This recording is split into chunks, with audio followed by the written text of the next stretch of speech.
Testing 1, 2, 3.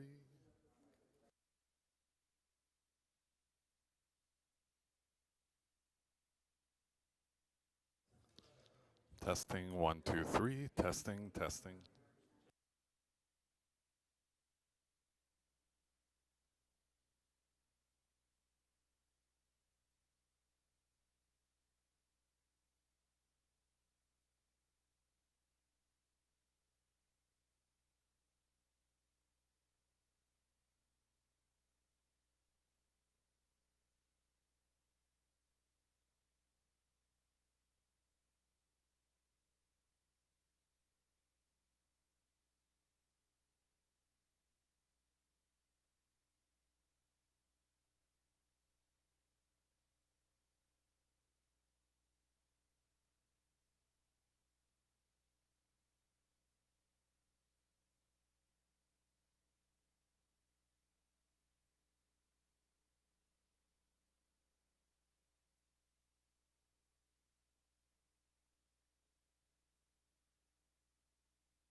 It's off mute. Okay. And I can do whatever I want with this little transmitter. Put it in my pocket, perhaps. Okay.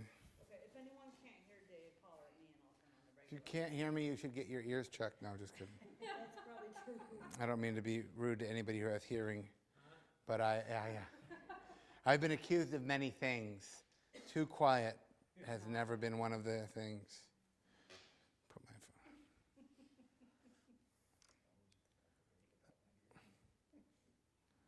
Do you want me to put the speakers? No, on? you sure? I'm good. Okay. I'm good. That's why I'm sitting here. I can read his lips. Okay. I'm doing it easy. Can you hear me? Okay.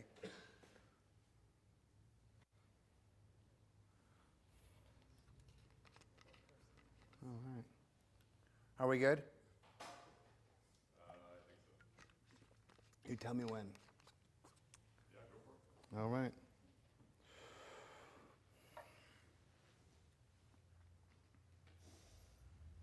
It really is warm in San Francisco. It's really weird. Go open the window. Hi, everybody. Welcome to San Francisco Dharma Collective. Is there anybody who's never been here before? Oh, yeah? What's your name? I'm Garrett. Garrett, nice to meet you. What brings you out here tonight? You. Ah, Good luck. Yeah, and my friend Noe. Cool. All right. Well, for those of you who don't know me, my name's Dave Smith, and I'm very happy to be back here. Thanks for having me. I was here for a very series of time. I don't think I've been here since April, and lots has happened. But I'm teaching a retreat starting tomorrow in Vajrapani Institute, teaching Eve Ekman's curriculum on cultivating emotional balance. So I thought I'd sneak in a day early and see some friends and teach a little bit of Dharma.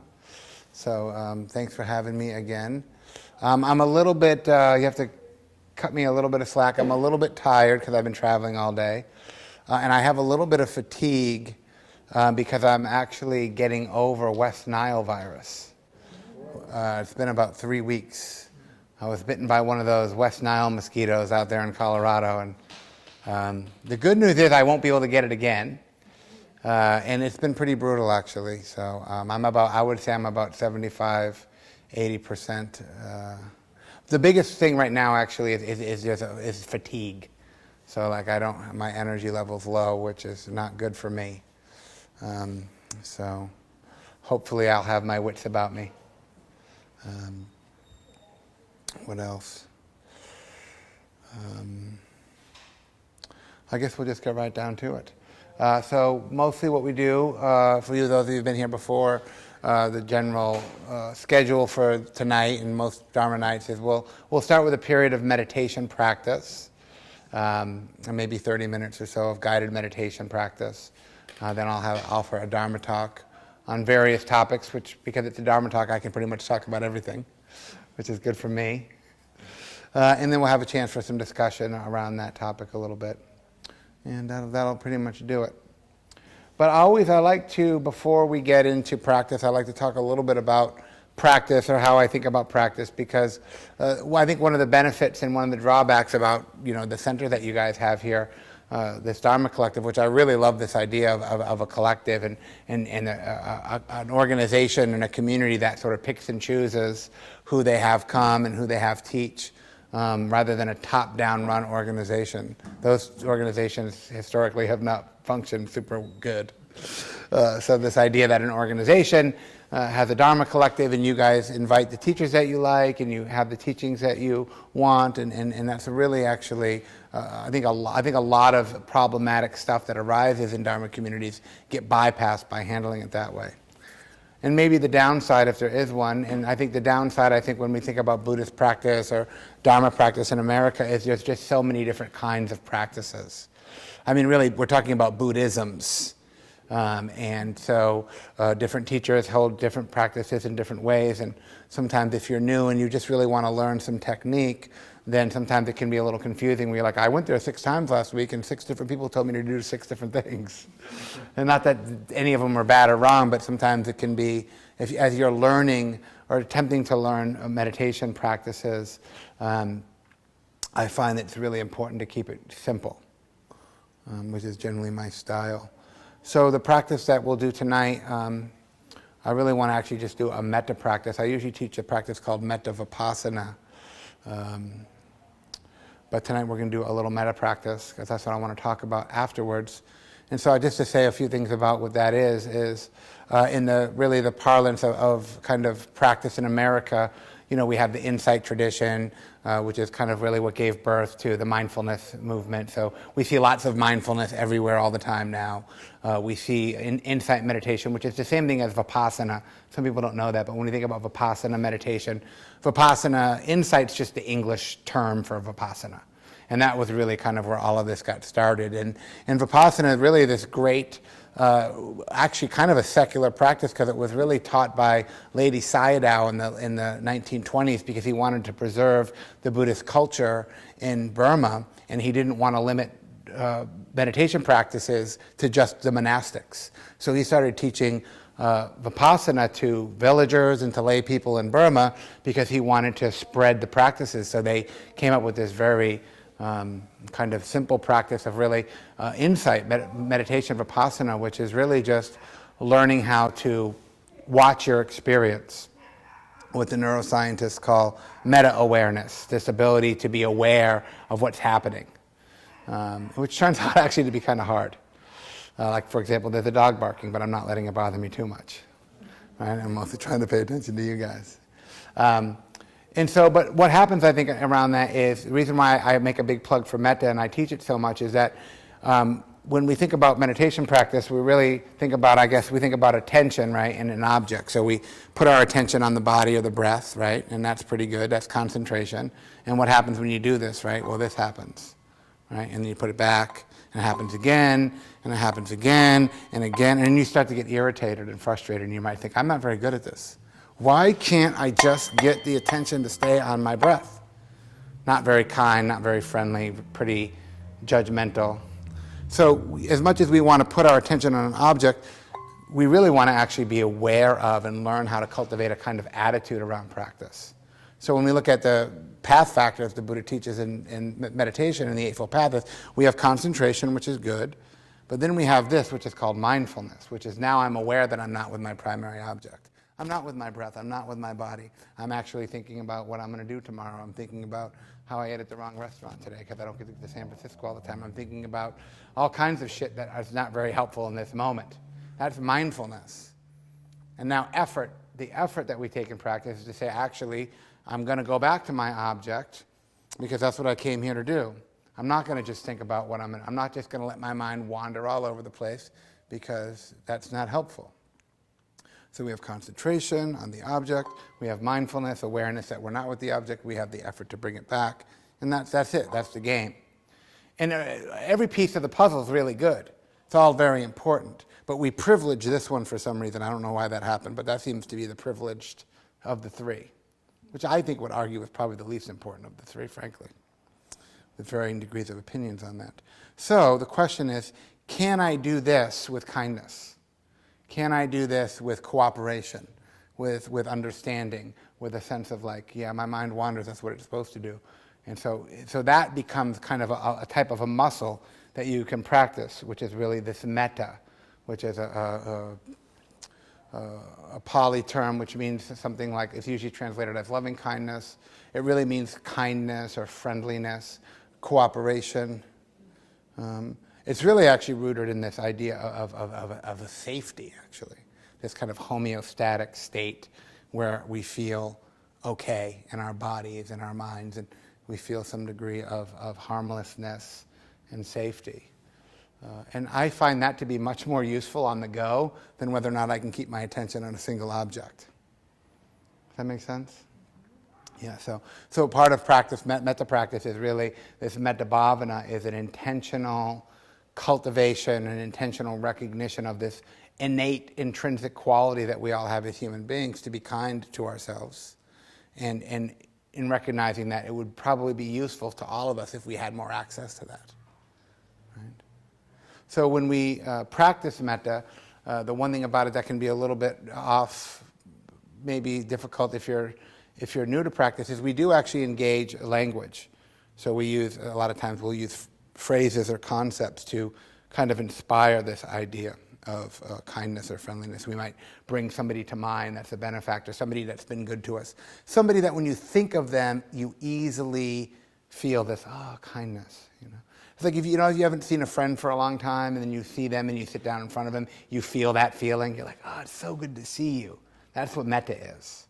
It's so easy to pay attention to them. It's so easy to be with them. You're so interested in what they have to say. There's this transmission of metta, this exchange of energy that's kind and friendly. And if you've noticed, if you've been in that exchange, it actually feels pretty good, right? And it'd be nice to get more of that. So it's really kind of just recognizing that. But we want to begin by actually having that kind of attitude about ourselves. As much as you can't do this, it would be like if you sat down in front of yourself. You know, if you're sitting at the table at the coffee shop and you come in and sit down, what would happen? You'd be like, this guy again? I gotta listen to this guy again? He's gonna tell me that same story again? It's like, I'm tired of this guy. Right? That's a lot of times how we feel, right? You ever just feel tired of yourself? I'm just like, just jabbering away. Just another unhelpful comment about the present moment. It's like the annoying sportscaster that's just giving you the play-by-play of how you're not doing it right. I mean, you really shouldn't have done that. You probably should have gone the other way. I mean, it's always traffic on this street. I don't know why you always come down here. It's just like, I'm just like, I can't believe how much I see that. it's just a kind of a low-grade judgmental dissatisfaction. So we can change that, though. I think is the important thing to emphasize here.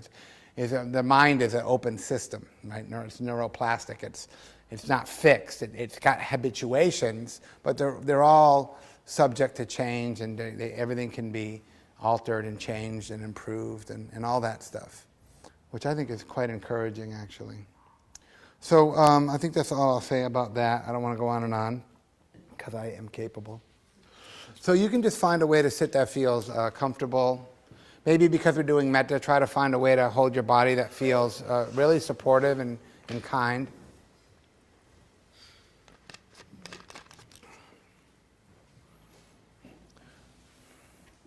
And so one of the things about metta I think that's important to just emphasize is it's intrinsic, meaning that it's not something that you have to make. It's built into your DNA, really. And so if we were to experience metta, it would be a sense of ease in the body. So just see if you can adjust your posture in a way that feels like there's a sense of ease. And as you begin to bring awareness inward to the body, the breath, breathing in, breathing out,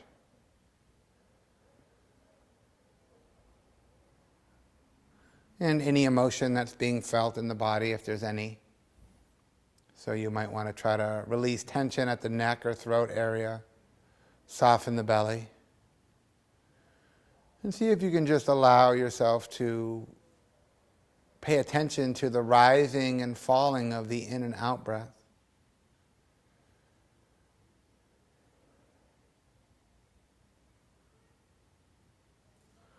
So just sitting quietly with yourself here in this moment.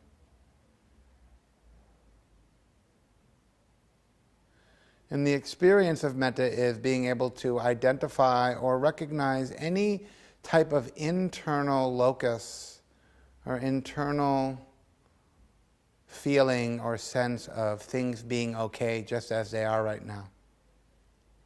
There's nothing to fix or change. There's no problems to solve. There's no technique to be mastered.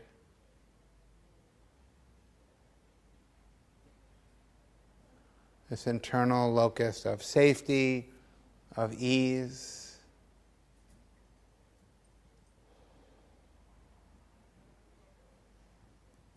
And so you can continue to pour awareness through the body and just releasing tension anywhere it's found, in the face, the shoulders, the belly.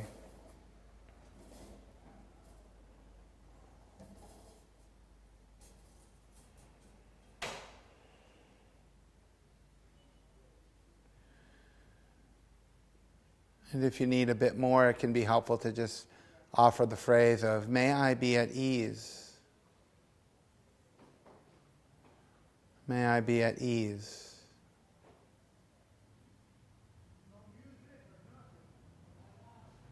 May I be at ease.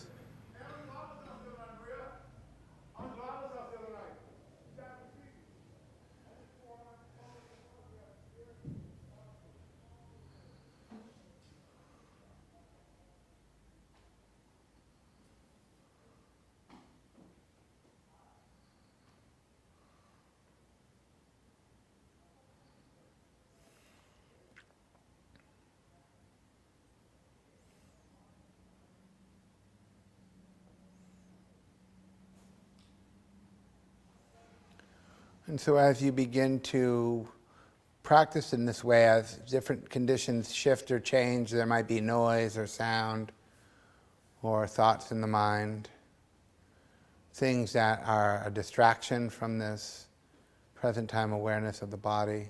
So just recognize that with mindfulness. And so we're recognizing that the conditions shift and they change.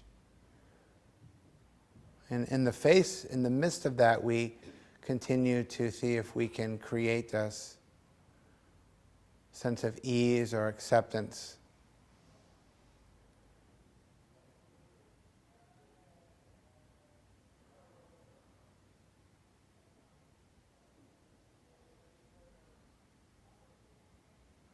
And so dropping any sense of preference.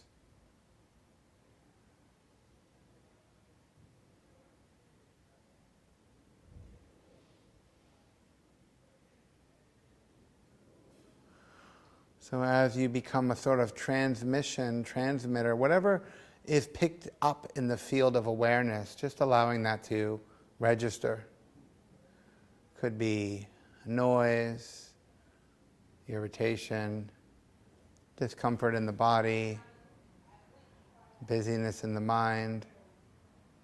Whatever is being picked up is okay. And to return as much as you can back to this soft front of the body, soft belly, releasing tension in the throat, rising and falling with the in and out breath. And this intention of goodwill, of may I be at ease with this moment just as it is.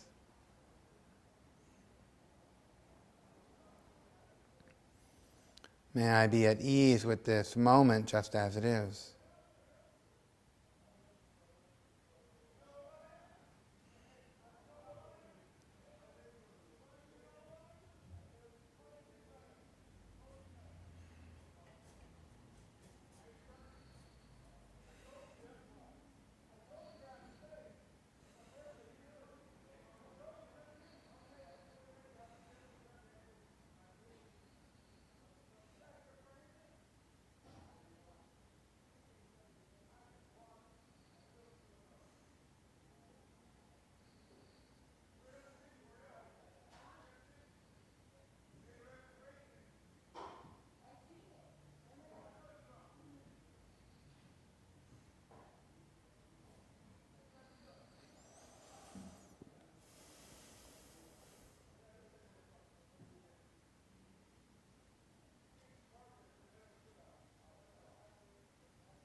And seeing if you can begin to open to this cool warmth of metta.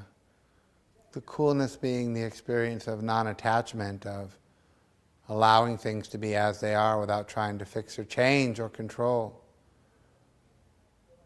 So there's this cool sense of non-attachment in the mind, permission, and this warmth of caring for yourself and your experience in a kind attitude.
If you find that the mind is distracted and it's not enough just to feel the body and the breath, you can always use the phrase, allowing it to be repeated in a slow and steady rhythm to keep with this intention of being at ease with things as they are.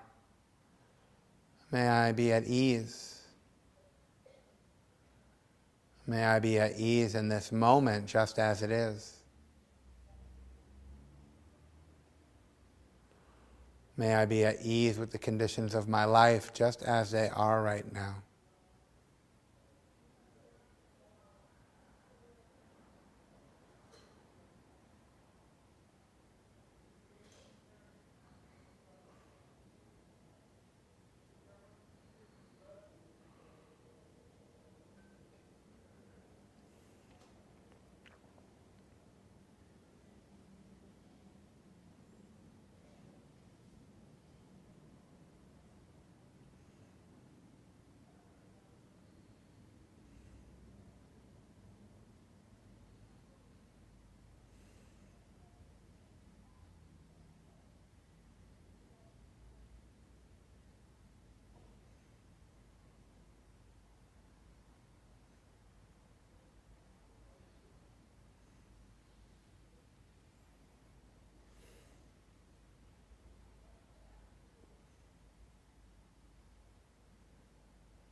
As you continue to check in with the body to see if tension has accumulated anywhere since you've been sitting. See if you can let that tension and tightness go and just pour the awareness through the body.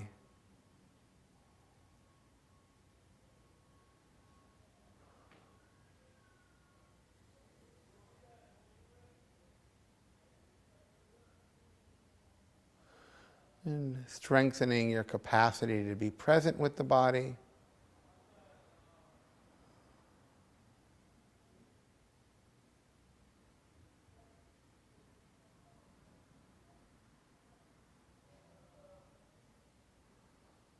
To be present and to be at ease with what is here right now.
This cultivation of loving kindness, we're not so concerned with the object of our attention, but being more aware and interested in the quality of the awareness.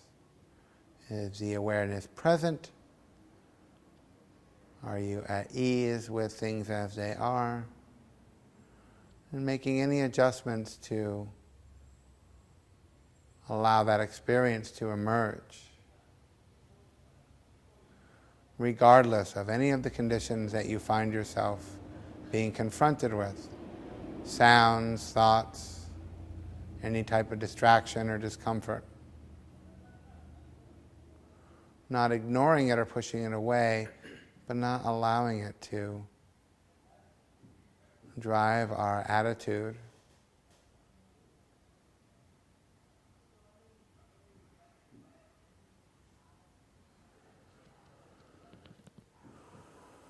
This serene acceptance of things as they are.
And so regardless of where you are now or where the mind has gone, it's just a simple return, a cooperative return back to the present time,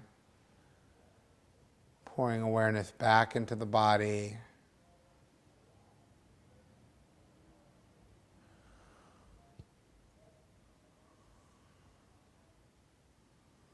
developing this capacity to be present and to be at ease as best you can.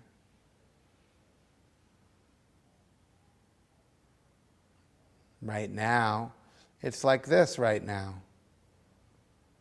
The body is like this. The mind is like this. The emotion is like this. This is what it's like right now. Breathing through that experience, allowing it to be just as it is.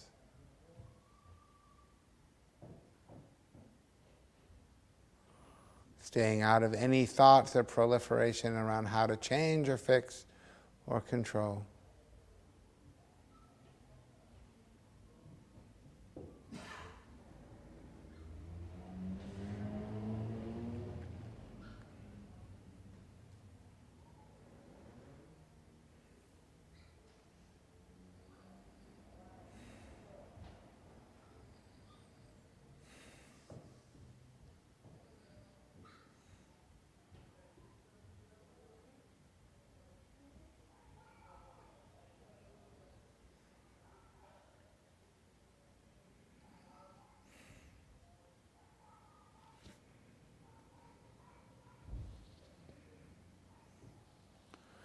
So holding that for the last 5 minutes of this practice here tonight in silence. Presence awareness is present at ease, is the instruction. And practicing that as best you can till the bell sounds.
All right, thank you for your practice. So I always find, before we get into the talk, if anybody needs to use the bathroom, you can do that now. If you need to adjust your body, go ahead. But I wanted to just have a period for some questions. I always find the best questions usually about meditation usually happen right after a practice. So some of you have probably done a practice like that before. Maybe some of you are new to it. Does anybody have any questions about that kind of basic practice of metta? Yeah, please. I really enjoyed, this is the first time I've done that specific practice, I really enjoyed it, but I have this feeling of like some kind of clenching behind the clenching. Yeah. If that makes any sense. And I was trying to sort of relax and let go of it, but I couldn't shake it.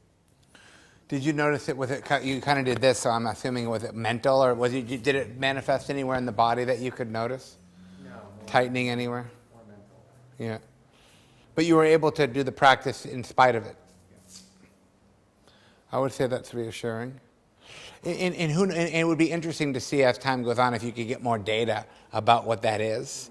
It could be, I mean, for me originally it was kind of a sense of suspicion. Of like, this is kind of, what's this? I don't know about this. There can be a suspicion. There can be a kind of an attitude about it. Or maybe even a part of us that's maybe even a little bit of distrust about like, am I really supposed to just accept everything as it is right now? Like, I can think of a couple things that really should be different actually. So you might learn more about what that is as you practice, but I think it's very reassuring that it wasn't strong enough that it wasn't really hindering what you were still able to do it in spite of it. So that I think is encouraging, because sometimes that stuff can really make a mess. So maybe the thing is, as you practice, if you practice more metta, you might notice that what is that about? Yeah. Very common. Yeah, please. Yeah, sometimes, like, it happens when I'm tired. It's very hard, when you're talking about the quality of awareness, it's very hard for me to have, like, a clear quality of awareness, because it kind of feels fuzzy. Yeah. Or all over the place. Yep. So I was meditating on the tiredness there for a while, but then I guess I could stand up. Yeah. Yeah, I mean, there's a bunch of things you can do, but I think the one thing we have to watch out for is I think that we assume awareness, is a very, very nuanced experience. It's not like there's awareness and there's so many variations on awareness. There's awareness with excitation. There's awareness with fatigue. It's not a one thing. So I think that sometimes we can privilege the experience of awareness because we sometimes might hold awareness we have an idea about what the state of awareness should look like. And if it doesn't look like that, we go, wait a minute, what's going on here? There can be awareness with tiredness. I mean, really, the whole practice of Dharma is this study of awareness and what goes on there. So it's interesting you bring this up. I was talking to somebody about this recently. I think it's good for us to have a broader understanding and appreciation for the different subtleties of awareness. And it's not just like a one thing. It has lots of variations and lots of different qualities. So awareness with tiredness. Yeah, thanks. Yeah. And not like, the awareness would be better if the tiredness would go away. Yeah. Which is usually what happens, right? Yeah, that's what I was thinking. Yeah. Yeah. So then there's a metta. I'm tired. It's okay that I'm tired. It's not a problem. It's just I'm with that, which is insanely counterintuitive, but totally doable. And you probably saw some of that. Yeah.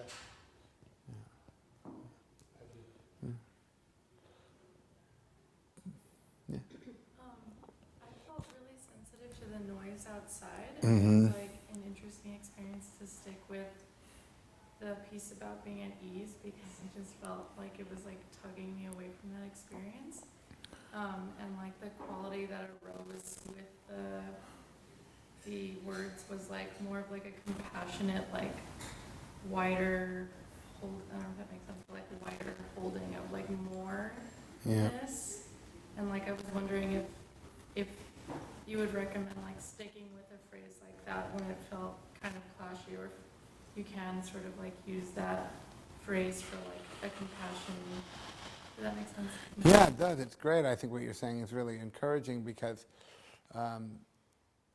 the phrases are great because it just helps us kind of stay with what our intention is. And you know, metta, compassion is part of metta, so sometimes it takes on a different characteristic when things happen. But you know, this idea of sitting quietly by ourselves, sometimes I think we get it backwards where we think when we sit we want to push everything out so we can actually have a pleasant sit. But really what we're trying to do is let everything in. You know, that's really what metta is about, is this kind of, that's really, I think, I would think about it like in terms of science, it's really the experience of homeostasis, homeostatic, where I'm having an internal experience of ease and safety regardless of the external conditions. So then like you're sitting here and then the noise arises and it rocks us a little bit, doesn't it? It takes our calibration off a little bit. Now we could go launch into a story, or we could say I'm going to get up and go out there, I'm going to shut. We could go into the changing, fixing, and controlling of the noise. And you could probably do that the whole time. You know, but there's the recognition of it. There's also the recognition of the trigger, or the kind of, oh, there's a disruption. Something about my experience has been disrupted, but I stay with it long enough that I can return, or I can open to a sense of compassion. So really that's kind of what I think the quality of it is that my internal experience is equanimous, to some degree I'm okay with what's happening, and all these external conditions are happening, but I'm still maintaining that state rather than trying to fix or control the external conditions, which will keep you busy all day. I mean, that's pretty much what people do, is they try to fix and control external conditions. I was talking to my friend about this earlier. It's like, the worst thing that can happen, though, is actually you can't. Sometimes you do fix and control, and then it just reinforces that habituation. I think one of the worst things that can happen for a human is to try to fix and control something and actually have it pan out. Because you're like, well, it worked last. In the early 90s, there was that thing I did. I fixed that shit. Maybe it'll work again. Because sometimes you can, you know, if it's hot, you can roll the window down, right? I mean, it's not a big deal, but sometimes we don't investigate it, right? So there was a little bit of investigation of like, this is happening, but it's okay that this is happening, because there wasn't so much reaction. There was kind of more of a interest or an exploration. Now I just think that's a great skill to have on the go. You know, if you can take one with you, I think that's a great one to take with you, because that's going to come in handy a lot. Mm-hmm. Yeah, right here. Yeah, when I go and try to be more at ease, at some point I start dreaming, or I start like dozing off, because I also try to get rid of the controller who tries to be always present and stay at the meditation. So would you say you should stay at the meditation, or you should? Because I have the feeling sometimes I forget that I'm even meditating, and Mm-hmm. stuff comes. I don't really do anything anymore. Right. Point, or is Well, I think that what you're saying is very common. I've heard this many times. I don't know. Have you done a lot of metta practice, or is this kind of a newer practice? I do it sometimes. Yeah, because a lot of times when we do mindfulness, or we're trying to do concentration, there's a quality of alertness that we want. There's that kind of doing. I'm monitoring the breath, which takes a different kind of energy. And then when we shift to metta, a lot of times a lot of us, we're just tired anyway, and we overdo it anyway. And then when we have permission to not overdo it, the downside of that can be as a quick sort of drop in energy. We're like, oh man, I'm going to pass out now. But I think that hindrance, it doesn't take long before you actually acclimate to that. And then you can still bring alertness and awareness to a state that's a little bit more subdued. You know, because we're usually, most of us are idling probably pretty high. I think, generally speaking. And so when the idle drops down to an appropriate level, a lot of times we're like, oh, you know. So then there's a kind of way in which you can acclimate to a kind of lower idle, where it won't maybe be as sleepy as it feels now. It will feel more contented, perhaps. And it probably will happen relatively quick.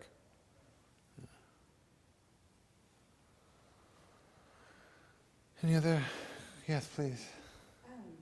I'm going through like a pretty major grieving process right now. Mm. And so anytime you're saying like to be at ease, I'm like, how the fuck am I supposed to be at ease with this? I know. And so I don't know what to do, you know, like, Yeah. what I need to really do about it. But Yeah. I'm finding it hard to meditate, just to sit. Yeah. I've been there. I get it. And that's where I ended up with the word ease, because the traditional phrase would be, may I be happy? And if I was in a position that you're in right now, I'd be like, may I be happy? I'm like, actually, fucking no way, dude. You know, ease was the word that I was like, I could almost always get behind that. And sometimes it's taking a page out of Tara Brach's like radical acceptance around like, may I be at ease with the fact that I'm actually not at ease. You know, where it's just like, how far back do I have to go to a place where I'm like, all right, I can do this. Like, I'm really actually not okay right now. And that's okay. So it's just kind of trying to get into whatever space around it that it feels, I think you have to like, I think with the grief and stuff, I think you have to have some respect for it. And I think that's what that is. I find when I step back, I'm like, okay, like, where can I sit in this moment where this thing that's happening feels like I'm actually having some respect for it, or I'm recognizing I'm not trying to happy think my way out of it or dismiss it. I'm like, no, I'm with you, and I actually need to, you know. So there's actually cooperation happening between that, because you're acknowledging that it's kind of a both and. It's like, I am having a very hard time, and I actually want to cultivate some resources to be able to move through this with a little bit more ease. And then that kind of movement might loosen it up a little bit so it doesn't feel like you're trying to do something that doesn't feel okay. Does that make sense? Yeah. Yeah, I know that one very well. It's like, what word will actually feel okay right now? Sometimes I end up with okay. It's just like such a benign word, but it's, for me, it's actually like, oh, okay. I can do okay. It's about it. That's a good question. Thank you. Yeah. All right. Thank you for your questions. Always on my mind, this meta business. How do I want to start this? So I guess I'll just say what I want to talk about tonight is this idea, and we don't talk about so much, I don't think, so much in Dharma circles, is this idea of a Dharma transmission, which you might have heard this before. And, you know, just to widen the lens, Dharma transmission or spiritual transmission, like almost all types of spirituality or religion and all schools of Buddhist and meditation, everybody kind of holds this as this is a universal idea. It's not just a Buddhist idea.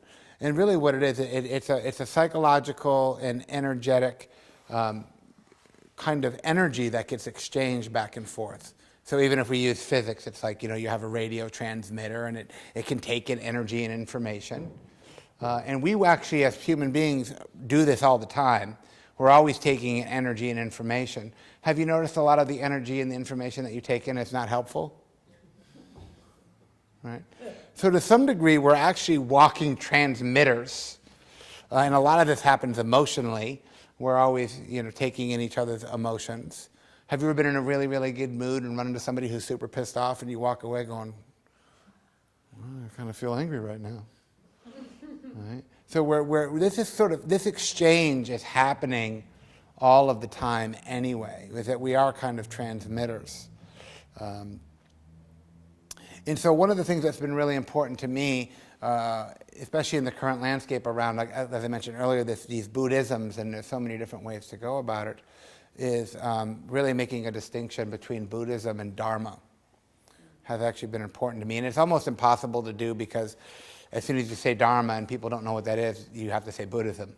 And Buddhism is, of course, the world's religion, and there's tons of different styles of it, and it's got its orthodoxies, and it's got all its stuff. A lot of it is baggage related. It's hierarchy, it's patriarchy, all the stuff that humans create. But you know, the Buddha didn't teach Buddhism; he taught the Dharma. And I feel like if I had to put it down, if I could really put down what I really feel like a Dharma teacher, not a Buddhist teacher. Because I feel like a Buddhist teacher teaches concepts and ideas, which is great and fine. And as Dharma teachers, what we really try to do is try to transmit this kind of way of seeing things.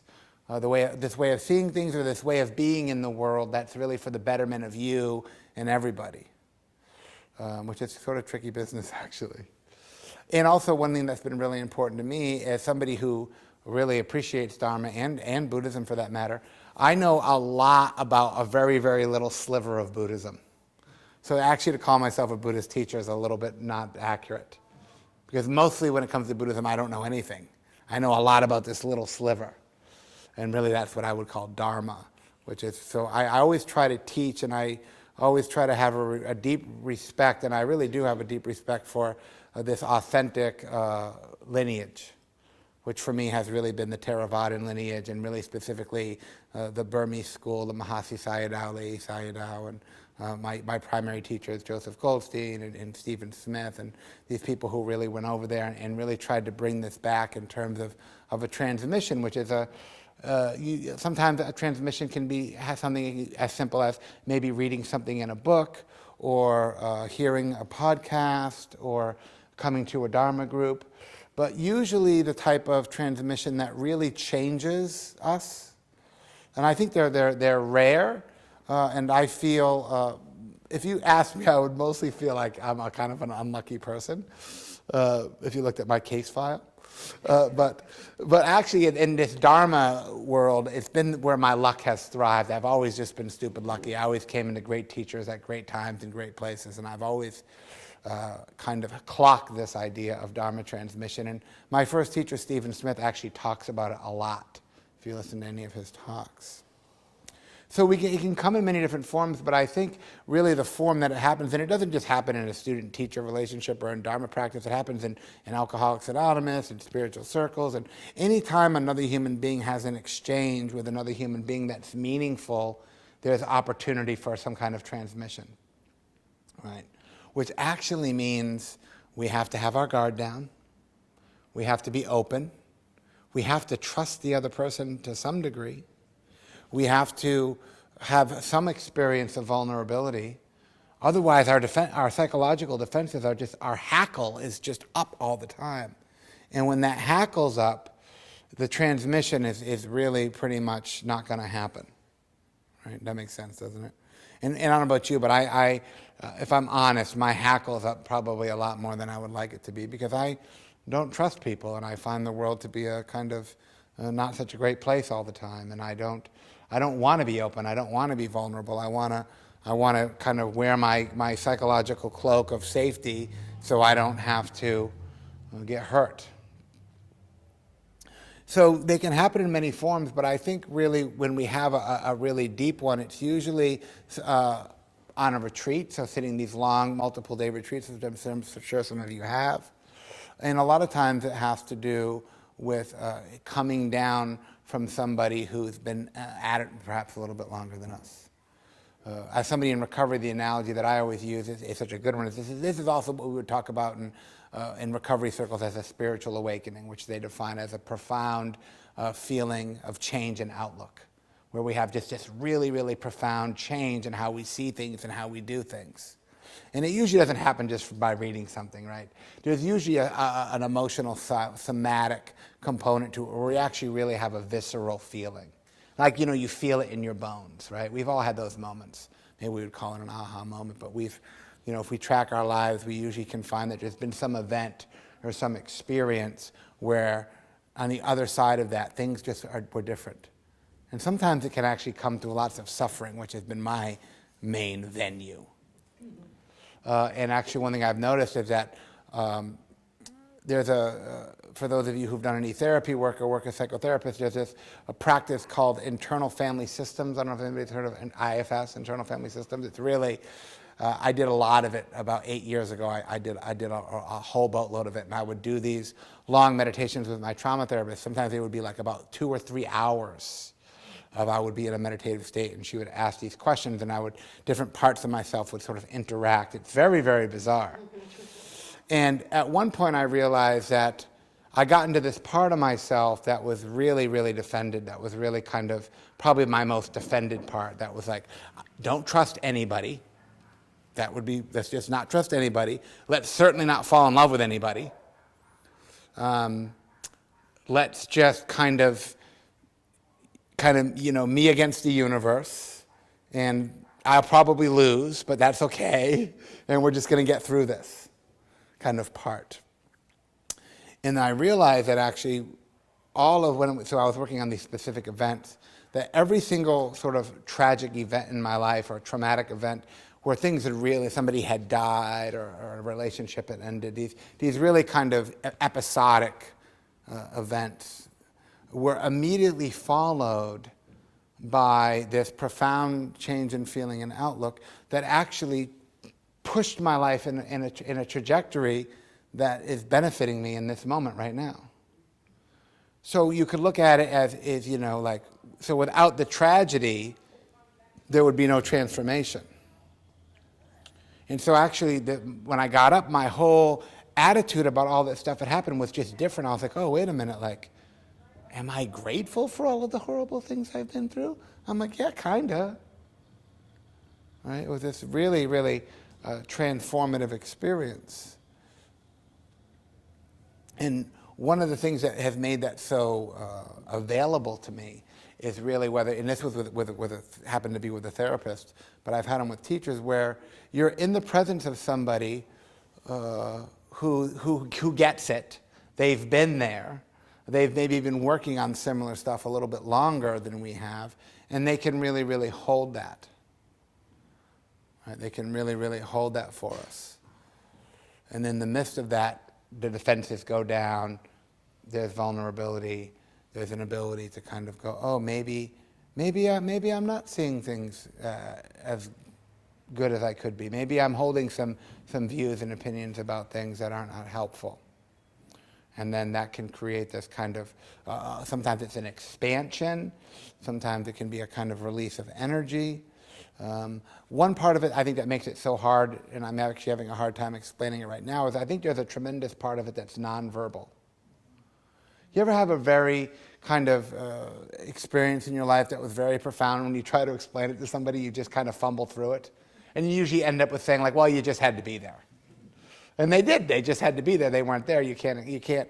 So there is this nonverbal, I think, component to Dharma practice, especially when we start talking about things like metta practice, which has been, I think, for me, and I think for a lot of us, the most transformative or transmissions, that when we actually get that kind of Dharma transmission, or really that metta transmission, whether it's metta or compassion, you mentioned compassion, or gratitude or equanimity, these practices, I think, when having a kind of understanding of suffering or understanding of impermanence might be helpful.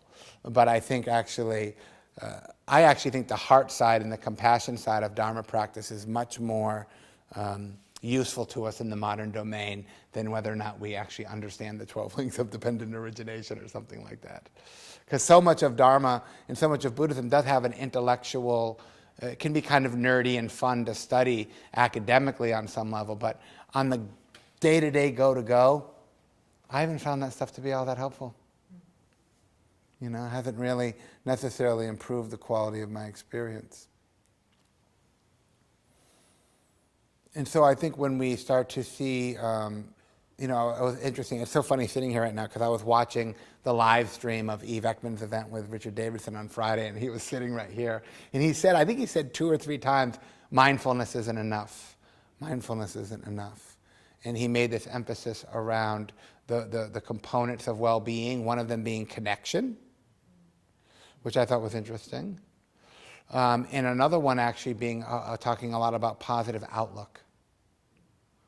Right? So I think mindfulness, of course, is great and helpful, but I think mindfulness really, all it does to some degree is give us a good Wi-Fi signal. It gives us a good, we become kind of, our transmitter gets a little bit stronger. But that's not so necessarily so good, because what are you picking up? You can be very mindful and you can be very aware of what's going on, but what kind of energy and information is being transmitted in and out?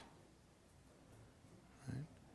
I don't know about you, but has anybody ever been practicing for a while and get to a point where you're like, I think I'm done.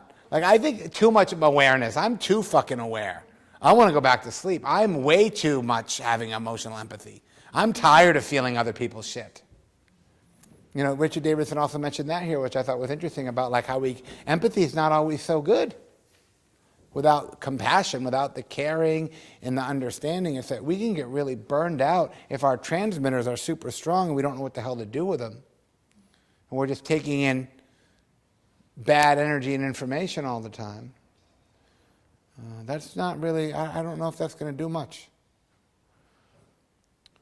So I think, when we start to be more, aware of kind of these qualities of metta, like I mentioned earlier, like I always use that experience because it's so clear of like when you're sitting down and you come into contact with a friend you haven't seen in a long time, right?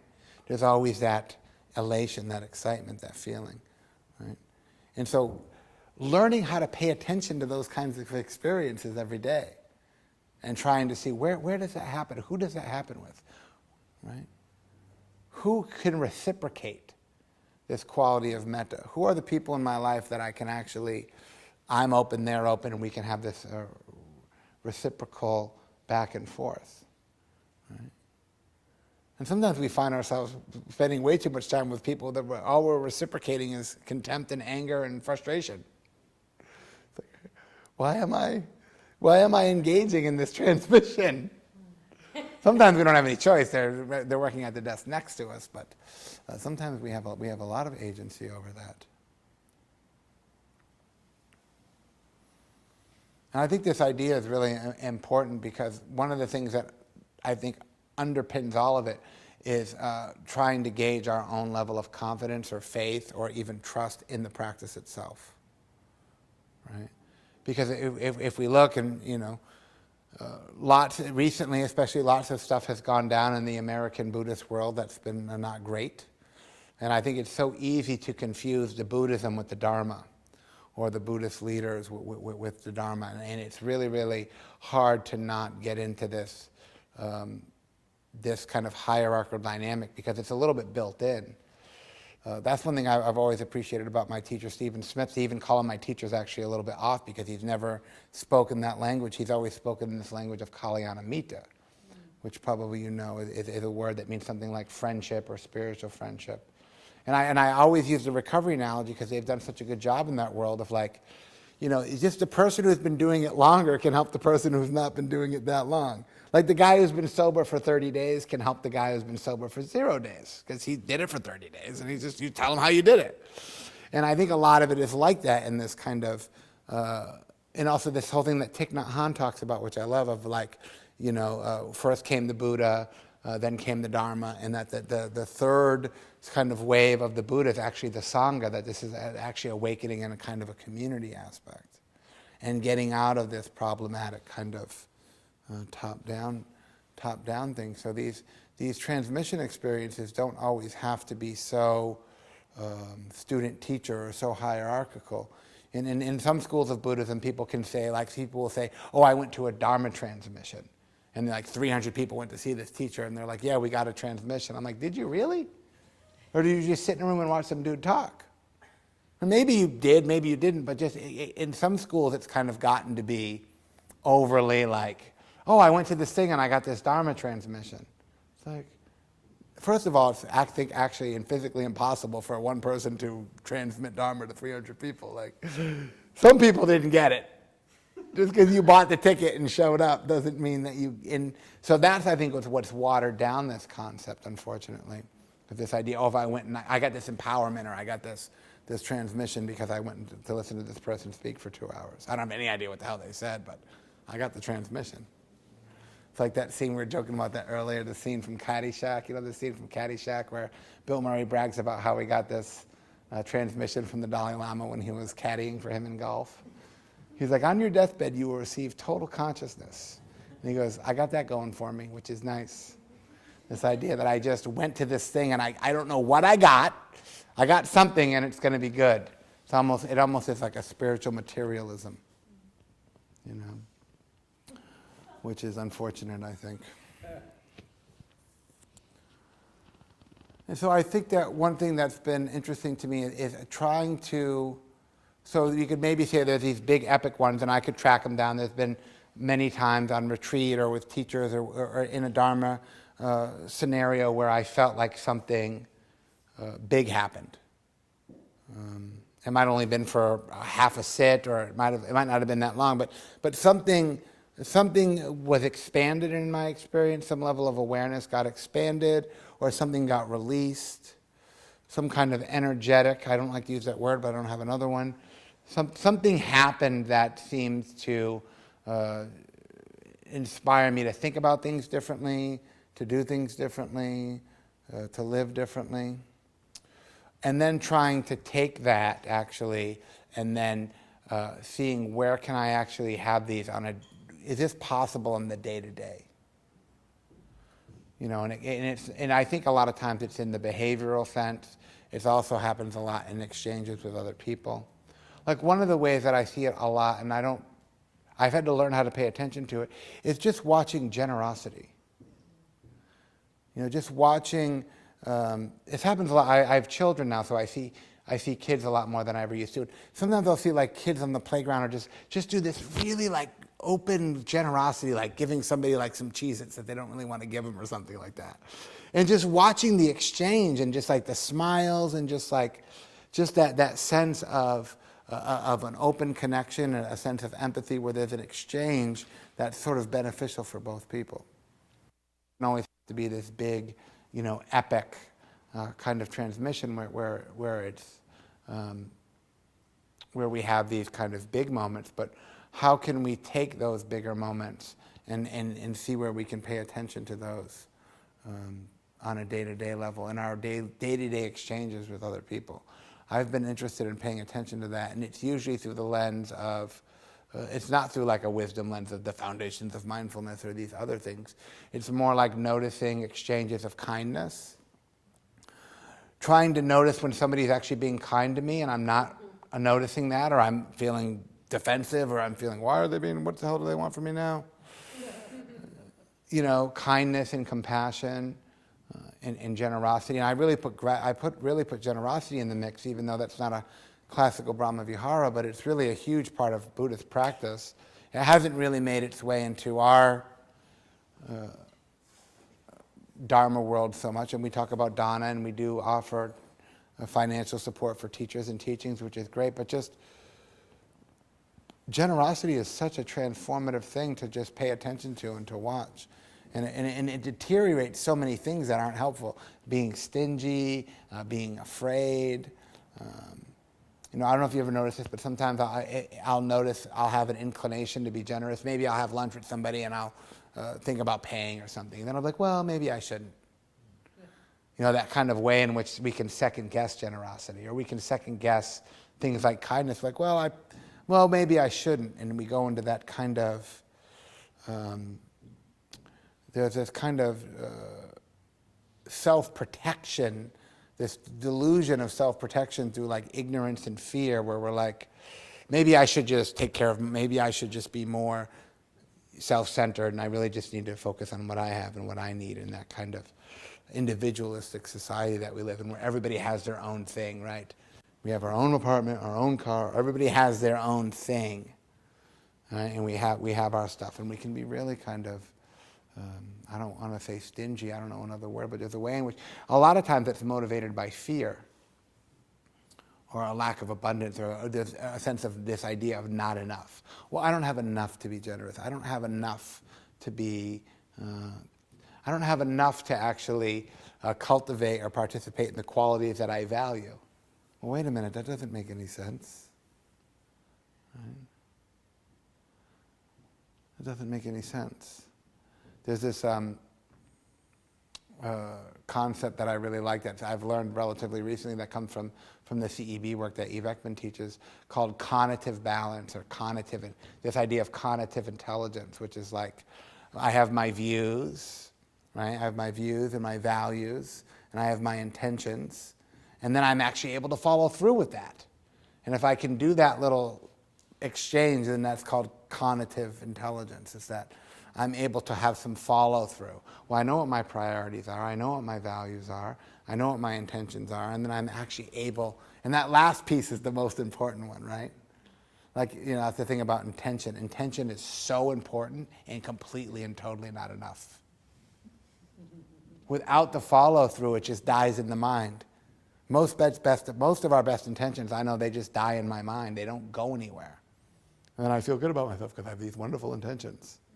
I care about the environment, and it's like I'm buying all this plastic, or like, I do this thing with my son actually because he's really into the environment. He's 7, and he's like really into the environment, right? Because he learns about it in school. And so every once in a while he'll want to get like something that's in plastic. And I'm like, are you sure you want to get that? He'll be like, why? I'm like, that's really bad for the environment. He'll be like in my truck giving me a speech about how plastic's bad. And then we go into the store. He wants the thing in the plastic. He's 7, right? You got to cut him some slack.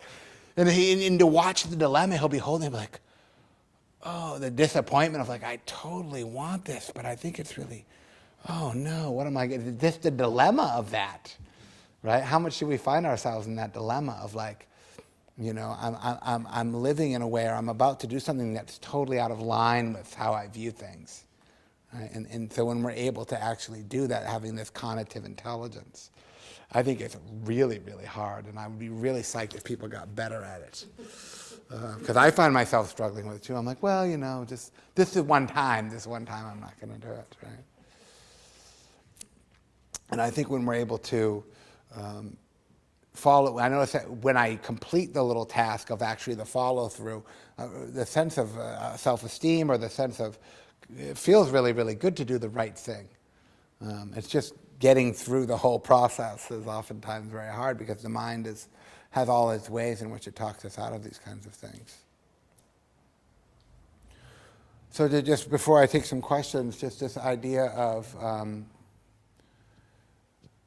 connection being so important, as we now know in so many different venues. This idea of a positive outlook being so important. And this idea, I think, of, as we all probably know and agree, that mindfulness is a very, very important thing, and it has a lot of value, but it's just really not enough. So I think the question is, as I become more aware, as I become more mindful, it probably should be changing some things about how I view things, my aspirations, my values, my actions. And I think it's really important when we think about this, is learning how to pay attention to people who can reciprocate the things that are value to you. And even if you have, and they say this, and I think it's true, if you have like 2 or 3 people who can do it, you're doing better than most folks. We find that a lot of people feel very isolated in our culture, and a lot of people, when they're really interviewed, and there's lots of studies to say that a lot of people talk about the fact that they actually don't even have one person that they feel like they can really talk to. Some of us have to pay $250 an hour for that stuff, which I've done and do. Sometimes that person has a lot more insight. But just that idea of where can we have this kind of back and forth exchange. So it's not just, the transmission doesn't have to be one way, right? It's not one person's downloading, but it's actually more of an exchange.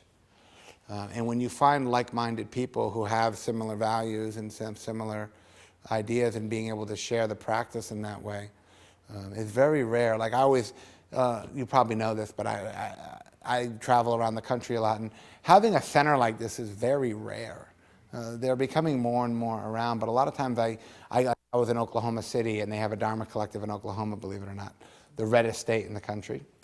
And they had to go through all this work. They had to rent people, 8 or 9 people spent all this time renting a place. I mean, it was very, very, and tons of people showed up because it was, a lot of work went into it. But just having a place where you can come and sit and practice and reflect, and to kind of participate in this exchange of really Dharma, it's a very nourishing thing.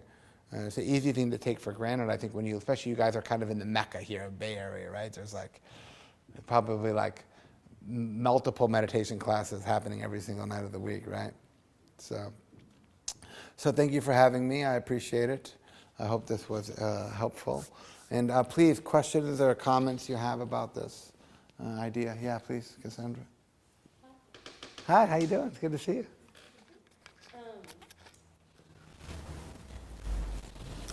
I don't even know how to frame the question. I guess just I like the idea of generosity and compassion and those things, and I also the intention.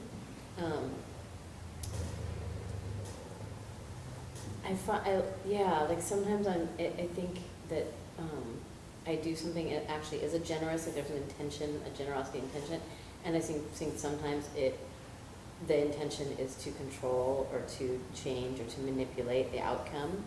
Sure. Yeah, and so you were like, you said something about being, what did you say? I don't know, you said something about being like, I don't know exactly what you said, but something that made me think of like, well, how do I necessarily know? I mean, I know one way is that like when the outcome isn't what I want, if I get angry, it's usually because I had an intention that was really related to the outcome and not so much to actually having it be a generous. But yeah, I don't know. Do you have anything to? Well, there's a difference between codependency and all right. sorts of things. Well, there's a very big difference between intention and expectation, and sometimes there's a little bit of both in the mix. So sometimes we can have this really great intention to be generous with a little bit of expectation that there's going to be something that happens on the other side of that. But we don't want that, I don't think, we don't want that to rob us from the intention to be generous. So sometimes our intentions, there's always probably going to be some other players in the mix that are not totally pristine. But I don't think that's a good reason to not follow through. You know what I mean? So I think it's like for me, I learned this from Joseph Goldstein many years ago, and I almost always do it. Anytime I feel some intention around generosity, like I always use the buying lunch analogy because it's an easy one, but like I almost always do it. Like if I get it, I'm like, oh, you got it, you got to do it. You have to do it now because it arose. And I'm always like trusting, like, well, if generosity arose in my mind by itself, I should probably follow through with this one, rather than getting into that second guessing of like, well, do I have enough money? Really not really good. I mean, the dude only really ate half of his lunch, and like all of that. Just trying to say, okay, well, this is a thing that I appreciated at Rose. I'm gonna follow through with it, even though there might be some other things in the mix that aren't so great. Right, like then like that happened recently. Well, a few months ago, I bought sushi dinner for like 5 people. Yeah. It was only $100, was a lot of money for me. Sure. And I was so excited because the intention arose and I did it. And then like one of the people, she didn't even say thank you or anything. And she's been kind of See, that's the part you got out hook That's from. the part I had a pride. That's where we have to have the non-attachment. Yeah, I felt, I was like, okay, obviously there was a little bit of an expectation. I was just like, that bitch, she didn't say thank you. Yeah. And then you're like, I'm a bad person for being, just like, yeah. So you have to, the mind, of course, is such a. There can be a little bit of a team. I mean, it's going to always be. Yeah, I think when we think about it, there's always a couple other players in the mix, but we don't want those other players in the mix to block us or to rob us from that opportunity. Yeah. Yeah, hi, my name's Noe. I really appreciate your talk. I really enjoy it. I compare it in because of the recovery aspect of it. I found that the atheist, agnostic, free thinkers are a different type of group in recovery because there's a lot of conversation. It's actually formatted as a conversation. The meeting is always formatted as a conversation rather than a dogmatic setting of traditional Alcoholics Anonymous. And it's a back and forth, but there's always the caveat with respect, with support, and about recovery. And so I appreciate, and you've got a time limit, 3 minutes. Yeah. Get it off your chest in 3 minutes. The importance also that I've learned in that is the how aspect of it, which goes back, honesty, openness, and willingness, to follow through on the thing. This idea of like keeping the intention or having good intentions is nothing, unless I can follow through with it, or it's not nothing, it's an intention. Yeah. It's meaning. I mean, it's what I do, or not. And the second thing is that for me, I have found that I've been studying Buddhism as a philosophy, or there's a great teacher here by the name of Michael Owens who teaches sutras, and it's a lecture. And he doesn't teach meditation, he just covers all the different aspects of the sutras, of the different types of schools. And it's been brilliant, because a lot of things that you're sharing about meditation, about being present, about kindness, I've heard from from words of the Buddha and words of the teachings and words of the sutras. But boy, it had to have a heavy translation. That's why I appreciate Michael Owens. And I certainly appreciate what you're saying. But I see the comparison and I'm like, oh, that's what that is. Oh, of course. The Yogacara. What am I planting? What are the seeds that I'm planting? You know, with that noise out there, and I'm reacting to that noise. It's my choice of how I react to it. And that's been, to use the word, liberating. It's also very useful on the go. Yeah, absolutely. That's a handy thing to have access to. Like, oh, wait a minute, maybe I don't have to suffer about this. Yeah, and on anywhere, really. On planet Earth. Thank you. Hey, I appreciate your talk and I appreciate the sit. And I have a really difficult time with positive and positivity. Like I get that. Like it's a real demand. Yeah, At least where we live here. sure. And I just wondered if you could maybe address it. Funny you bring that up. I actually did a talk 2 weeks ago in Los Angeles on genuine happiness, which is a talk that I'm not famous for giving. And I've actually spent the last couple of years of my life really having to look at why do I have, I totally understand what you're saying. Like I have almost a suspicion towards positivity or like a fear of joy or like I think happiness is like not cool almost. Like I should be cynical. Like look, I mean like come on, look around people. Like what the hell is there to be, you know?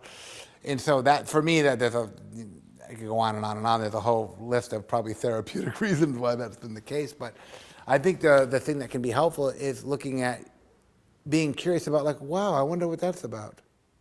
Like, what is your attitude or relationship to joy? How do you hold the idea of happiness? What is it about your experience or your mind or whatever that makes you even ask that question or make that statement? Like, why do I have a hard time with positivity? You know, like for real, like, wow, I wonder, you know, because we all want to be happy, right? You know, and it's just, I think that there's I was very, to be honest with you, pretty disappointed when I really got to sit and be like, wow, like I have some huge, massive walls. I'll put the Great Wall of China to shame with some of the walls I've built up around positivity and happiness and joy. And I'm just sort of like, that's just not for me. I'm sort of the cynical, negative, and so just being aware of that, and just seeing what you can find out about that where you know what is that about? You know, like it just in almost just in a curious way, like, I wonder what that's about. You know, not turning it into some sort of pathology, but just being like, and I think that we're all a little bit like, you know, it's easy to be, if you look at the world, it's pretty easy to do that one. And we have the negative attention bias. We have all this neurobiology that's already heading in that direction anyway. So I think we have to work pretty hard to be optimistic and to be positive. I think it's actually hard work. I think it's maybe even counter instinctual. Yeah. I found that to be the case, and I'm still figuring it out. Thank you. Yeah, we'll take one more. Yeah. It's related to that, which is, and it's kind of riffing on what you were saying, but you know, I feel a kind of fear when I contemplate the idea of like I have such an association with like negativity and associating that as kind of part of my identity that when I start to let go of that, I feel like, well, what's going to be left if I, you know, let go of all that negativity? What will I become if I become happy? Yeah, exactly. Yeah. But you know, for me, a lot of this journey has been trying to kind of come to terms with that fear. Yeah. Yeah, a lot of people are really afraid of joy. Yeah. That's kind of interesting. There's a researcher, this guy, really interesting guy named Mario Martinez. If you look him up, he's got a bunch of stuff online. And he actually says that for most people, joy is a terrifying emotion because we literally don't know what to do with it. And then we because we have past and future and we have all this ability to do that, sometimes a lot of us will look back at all of the joy in our life and we saw that it ended or it changed. And then we're just like, well, fuck that. That's a bad move. Joy just means disappointment and loss for me. So if that's been true, then why would I look for it going ahead? Like, we can kind of do that. So I think the thing that's most useful, as I mentioned it, and has been most useful for me, is just trying to be inquisitive about that and just looking, because a lot of that negativity or that sense of ourselves, they're just defense walls that we've put up. And because they've been put up, they're still up. And sometimes people are like, why is this? Do I need to even still be doing this? This worked in high school, but that was 30 years ago. I don't think I need to do this anymore. Yeah. Well, we've had lots of male voices in the room. So let's hear it. In a program right now called Dynamic Neural Retraining Wow. System, I think is the last word. Sounds very science. It's very sciencey. It's fascinating. I bet. And the lady who invented it, asks that if you're going to engage in the program, that you commit to doing an hour of practice every single day for 6 months, Wow. which I've been doing. Good for you. Almost on a month now. And it entails kind of overloading. She's working on the assumption that many people are walking around with limbic system damage, which can be caused by a number of things. And the brain's, it's all about the brain neuroplasticity, and that the brain has a negative bias in general. It sure does.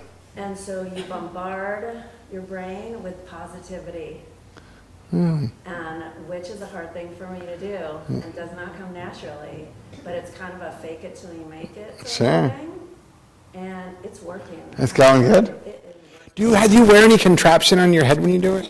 Because I've heard about this other No, stuff. but I do. She does have very, you say these specific things Yeah. and move in a certain way. Yeah. It's a little bit like meditation, and there's a lot of visualization and positive. You spend a lot of time in positive memories, Yeah. positive visualizing positive futures, Mm-hmm. which is also a hard thing for me to do, but I'm learning how to do it. And That's interesting. it's cool stuff. Yeah, it's great. I mean, maybe I've overreacted on the open-mindedness thing, but I at this point literally will try just about anything. Yeah, it is. Oh, I can get behind Yeah. that. It's not Yeah. wishy-washy, hippy-dippy. Yeah, no, I think, and for modern meditators, I think the science part's really helpful because that's, for a lot of us, that's kind of the new religion. Well, if science says it's good, it's good. And who cares what gets you to do it? You know what I mean? That's whatever gets you to do the thing that you should do, then that's great. And I've spent so much of my time trying to just get to neutral. Yeah. And she actually says at one point, she's like, "Oh, this is not about neutral. This is about euphoria." You will be happy. Yeah, and I was just like, "Oh, Nice. Cool. that sounds good." So we're just about out of time. Thank you. I want to just close with I always close with dedication to merit. You can join me if you wish. No need to if you don't want to. But this is an offering, so just taking a few moments to feel inward into your heart, into your mind. Bringing awareness to the body and the breath. And just reflecting on our time here this evening, may any goodness that has arisen as a result of our practice here this evening, any wisdom or compassion or understanding or any sense of transmission we might have received, feeling that in all directions. So we're dedicated to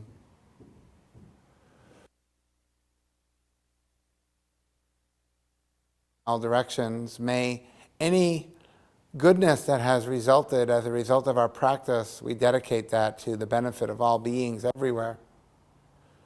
And may all people, all living beings everywhere, including ourselves, be free and liberated from suffering in this world.